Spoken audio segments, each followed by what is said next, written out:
Hello everyone, मैं हूं अनुज तोमर और आज हम लोग शुरू करने वाले हैं कॉमनवेल्थ पीरियड को, जो कि शुरू होता है 1649 to 1660 and this period was also the part of you can say Puritan age. Puritan age का ये पार्ट माना जाता है और इस पीरियड को एक और नाम से हम जानते हैं इंटीग्रनम पीरियड, जो जिसका मीन्स होता है बिटवीन रेन। रेन का मतलब होता है शासन, और यानी कि एक शासन से दूसरे शासन के बीच में जो पीरियड होता है उसको कॉमनवेल्थ पीरियड या इंटीग्रनम पीरियड हम कहते हैं। अब देखिए, इसमें अगर बात करते हैं लीडर्स की, तो लीडर्स हमारे यहाँ पे दो हैं, ओलिवर क्रॉमवेल और रिचर्ड क्रॉमवेल। तो रिचर्ड जो है, Richard is the son of Oliver Cromwell, और ये क्वेश्चन हमने अपने कम्युनिटी टैब में भी डाला था, जिसका काफ़ी लोग गलत आंसर दे रहे हैं। ठीक है, तो कम्युनिटी टैब भी आप देख सकते हैं, क्योंकि लगभग 1 से 2 क्वेश्चन आपको रोज़ मिलेंगे और रोज़ मिल ही रहे हैं, और कम्युनिटी टैब का जो रिस्पांस है वो भी काफ़ी अच्छा जा रहा है, क्योंकि 1 के लगभग अब जो है लोग पार्टिसिपेट कर रहे हैं। ठीक है,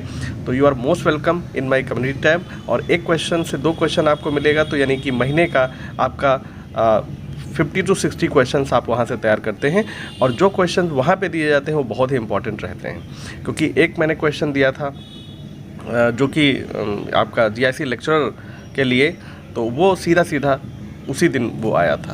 तो ठीक है, नेक्स्ट देखते हैं हम लोग। तो यहाँ पे 2 लीडर्स हो गए, ओलिवर क्रॉमवेल जिनको कि लॉर्ड प्रोटेक्टर भी माना जाता है, और रिचर्ड क्रॉमवेल। तो Richard was the son of Oliver Cromwell. Next हम लोग यहाँ पे बात करते हैं Commonwealth was a political structure during the period from 1649 to 1660, यानी कि 1649 टू 1660 के बीच का ये एक पॉलिटिकल जो है स्ट्रक्चर था, जिसमें मोनार्ची जो है उसको डिस्ट्रॉय कर दिया गया, और कहीं ना कहीं यहाँ पे एक प्रकार से जो ओलिवर क्रॉमवेल है वो लॉर्ड प्रोटेक्टर बन के उभरा, और इंग्लैंड के कई पार्ट्स को यूनाइट करके जो है शासन इसने किया था।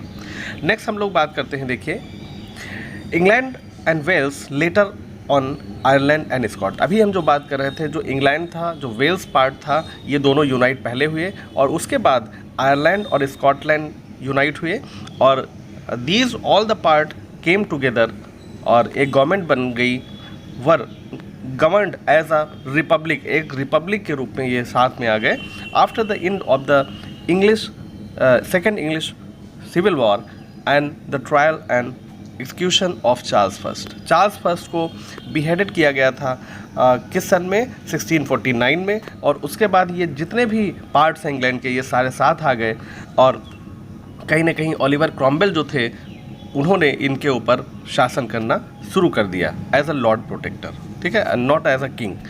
तो यहाँ पे देखिए, ये बहुत चीज़ें इंपॉर्टेंट हो जाती हैं। ये भी क्वेश्चन आ सकता है कि कौन कौन से पार्ट्स इंग्लैंड के आ गए। तो इंग्लैंड था, वेल्स था, आयरलैंड था, स्कॉटलैंड था, ये सारे पार्ट आ गए। अब देखिए है, this period also belongs to Puritan age. Puritan age में ये पीरियड आता है। This is the period when there was no monarch in England. Monarch का मतलब होता है राजशाही, यानी कि इस ऐसा पीरियड था ये जिसमें कि कोई भी राजशाही नहीं थी। नेक्स्ट पीरियड हम लोग देखते हैं, नेक्स्ट पॉइंट देखते हैं, after the death of Charles first, यानी कि 1649, Oliver Cromwell the Puritan leader came to power. यानी कि जो ओलिवर क्रॉमवेल है वो पावर में आ गए, क्योंकि चार्ल्स फर्स्ट की डेथ हो चुकी थी 1649 में। After the death of Oliver his son Richard Cromwell became the ruler of England. England का रूलर कौन बन गया? Richard Cromwell after the death of Oliver Cromwell, जो कि लॉर्ड प्रोटेक्टर कहलाता था। नेक्स्ट हम लोग यहाँ पे देखते हैं, Richard Cromwell ruled till 1660। After this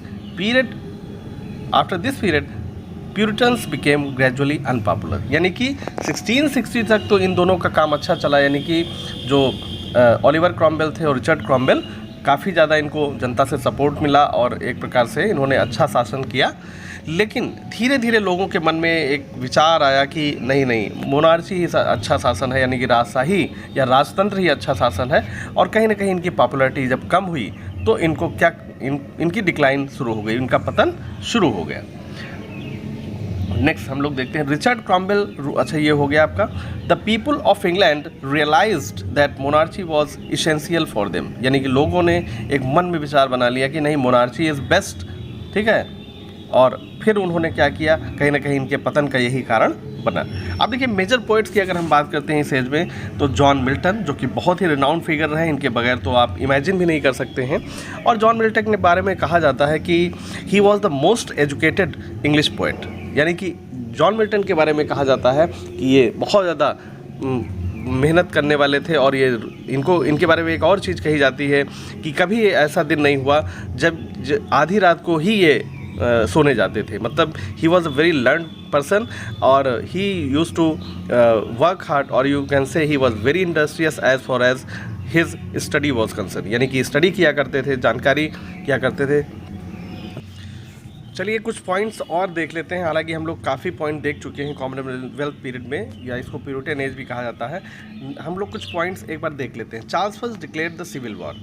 अब Charles first was charged with tyranny and treason. Tyranny और इनके ऊपर आरोप लगा कि ये बहुत ज़्यादा जनता के ऊपर क्या कर रहे हैं, अत्याचार कर रहे हैं और चीज़ों को सही से नहीं कर पा रहे हैं। Charles first was executed in the year 1649। और 1649 बहुत इंपॉर्टेंट है, ये क्वेश्चन आ सकता है आपका कि इनको कब जो है एग्जीक्यूट किया गया था।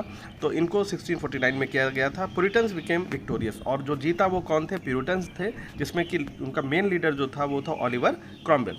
Theatres were closed due to immoral, यानी कि एक आरोप लगाया गया कि जो थिएटर्स हैं उनमें बहुत ज़्यादा इमोरलिटी शो होती है, बहुत ज़्यादा वल्गरिटी है, तो इसलिए थिएटर्स को क्लोज कर दिया गया। Also known as Puritan age, ये तो हम बता ही चुके हैं कि इसको प्यूरिटन एज भी माना जाता है। नेक्स्ट देखिए है, Oliver Cromwell became Lord Protector of United Commonwealth of England. United का मतलब है कि जो छोटे छोटे राज्य थे वो सब मिल के आ गए, जिसमें इंग्लैंड, स्कॉटलैंड, आयरलैंड, वेल्स यहाँ पे छूटा है, तो वो भी आप उसको कंसीडर कर लीजिएगा। These names of this period, other names of this period, तो अदर इंटीग्रिनम, प्रोक्टोटेरेट, और आपका जो है प्यूरिटन एज भी इसको कहते हैं। Hobbes, Thomas Browne, Milton, Cowley, Marvell were some prominent figure of this age. तो थैंक यू वेरी मच, आज के लिए इतना ही, और उम्मीद है कि कॉमनवेल्थ के बारे में आपको सफिशिएंट हमारी तरफ से नॉलेज मिली होगी। Thank you very much.